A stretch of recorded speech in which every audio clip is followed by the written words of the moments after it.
The whole world was shocked by the news of Gandhi's assassination. These are the words of Mahatma Gandhi's assassin in 1948. The present government is unfairly favorable to Muslims, and that policy is due to Gandhi. My shots were fired at the person who has brought wrack and ruin and destruction to millions of Hindus. In today's India, sentiments are similar. But why do Gandhi's killer and some current Indian leaders think that Hindus are under threat in India, a country of almost 1 billion Hindus? To understand this more, let's go back. The British ruled India for almost 200 years, and to do so effectively, they used a divide and conquer strategy to drive Muslims and Hindus apart. In response to British rule, 3 main political independence movements were born: anti-colonial secularism, Muslim separatism, and Hindu nationalism. Jawaharlal Nehru and Gandhi, the leaders of the Indian National Congress, believed in a secular India. They won India's independence by promoting an inclusive society that would be majority Hindu, but strive for harmony among all faiths. The All India Muslim League feared that Muslims in a post-independence India may be sidelined and wanted to create a homeland for Muslims. With the partition of India and Pakistan, their leader Muhammad Ali Jinnah did just that. That leaves us with Hindu nationalists, whose political ambitions were not realized. They strongly opposed the creation of Pakistan and resented the fact that Gandhi's India would embrace all faiths. The charm and purity of the Hindi language was to be prostituted to please the Muslims. All Gandhi's experiments were at the expense of the Hindus. One of the main vehicles for Hindu nationalists was the RSS, or the Rashtriya Swayamsevak Sangh. The RSS rooted their ideology in a 1923 book. It advocates for Hindutva. It's the idea that the character and culture of India is exclusively Hindu, and that India should be a great Hindu nation. It sees Muslims and Christians who live in India as foreign invaders that should be secondary citizens, and borrows heavily from European fascists. To keep the purity of the nation and its culture, Germany shocked the world by her purging the country of Semitic races, the Jews. Germany has also shown it is impossible for different races and cultures to be assimilated into one unified whole, a good lesson for us in Hindustan to learn and profit. The RSS spread its message all over India by establishing local branches that encouraged young men to join as cadres. The RSS was banned for a few years after Gandhi's assassination, but after the ban was lifted, the movement grew. In the 1960s, RSS volunteers joined or initiated different movements across the country, from student organizations to labor unions, religious groups, and healthcare services. Under the Sangh Parivar, an umbrella group of Hindu organizations, the Hindu nationalist movement began to creep into the social and political space of India. But how did it go mainstream and win political power?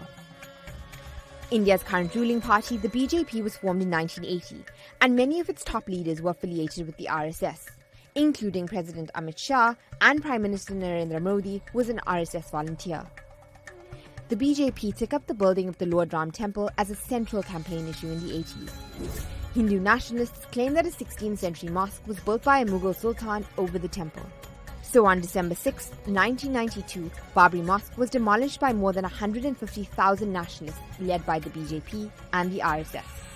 The demolition led to religious unrest and rioting in other parts of the country. Unrest which gained momentum and led to more divisions between Muslims and Hindus. In 2002, 59 Hindu pilgrims were burned to death on their way back from Ayodhya. Hindu nationalist groups responded by burning the homes of Muslims and killing more than 1,000 people in Gujarat. At the time, Modi was Chief Minister of the state. 12 years later, the BJP under Modi won India's national election by a landslide. Since then, the government has been accused of rewriting India's history through curriculum and cultural reforms that play down the country's rich, diverse past. Political representation of the country's largest religious minority sunk to its lowest level in 50 years. Hindu nationalist mobs have been emboldened to attack Muslims and Dalits for slaughtering cows. So, 96 years after Vinayak Savarkar's book Hindutva, Who is a Hindu was first written, is Modi's BJP on a mission to make India a great Hindu nation? फिर उनको अलग भूभाग दे दिया गया, बांग्लादेश या पाकिस्तान जाएं, यहाँ क्या काम है उनका? The Muslims cannot find or rent a house or a flat in any metropolitan city. Is this tolerance we're talking about? India is home to around 200 million Muslims, but they make up just 14% of the population. And so rising Hindu nationalism has left Muslims feeling increasingly like outsiders. And here are a few reasons why. Beef के meet के खाए बिना जिंदा नहीं रह सकते, तो इस देश में नहीं मिलेगा। आप पाकिस्तान में जाइए। Hindu nationalists have turned the cow into the country's most polarizing animal. Hindus consider cows sacred, Muslims don't and traditionally eat beef.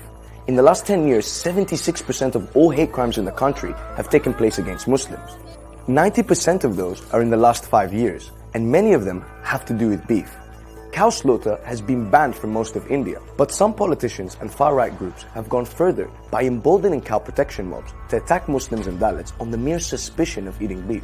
गौ माँ की रक्षा के लिए प्राण हम दे भी सकते हैं, गौ माँ की रक्षा के लिए हम प्राण ले भी सकते हैं। माता ना मानते हो, उसकी हत्या करते हो, मैंने वादा किया था ऐसे लोगों के हाथ पैर तोड़वा दूंगा।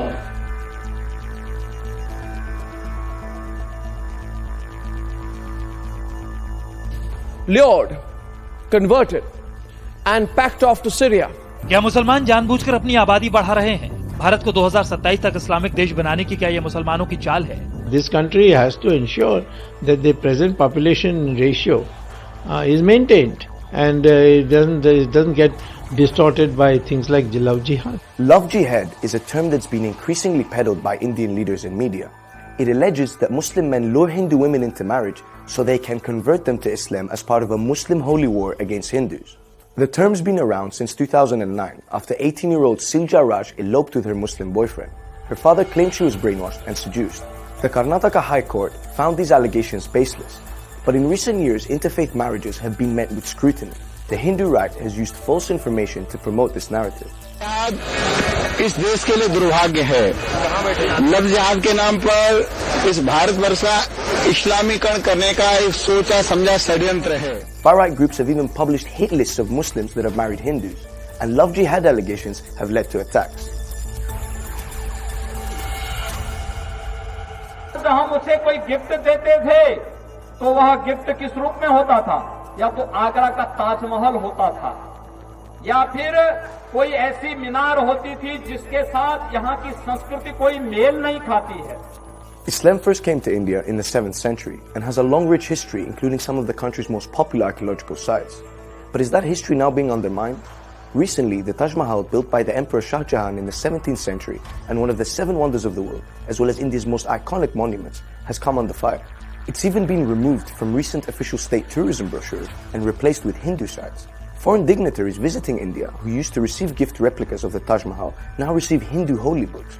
But that's not all. First, Rajasthan and Uttar Pradesh and now Mughal history has disappeared from Maharashtra state board textbooks. And there's also name changes.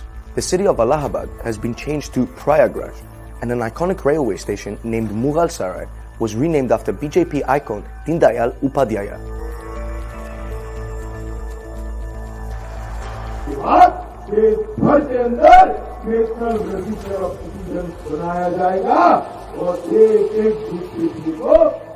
The National Citizenship Registry is a register of names of genuine Indian citizens. The register was used in the state of Assam to identify illegal Bangladeshi immigrants in 2018. 4 million people, almost all Muslim, couldn't prove they were living in India before 1971 and were stripped of their citizenship. But recently, the president of the ruling BJP party said he wished to extend it to all of India. We will ensure implementation of NRC in the entire country. We will remove every single infiltrator from the country except Buddha, Hindus and Sikhs. While the move is just rhetoric, it raises doubts over the citizenship of India's Muslims.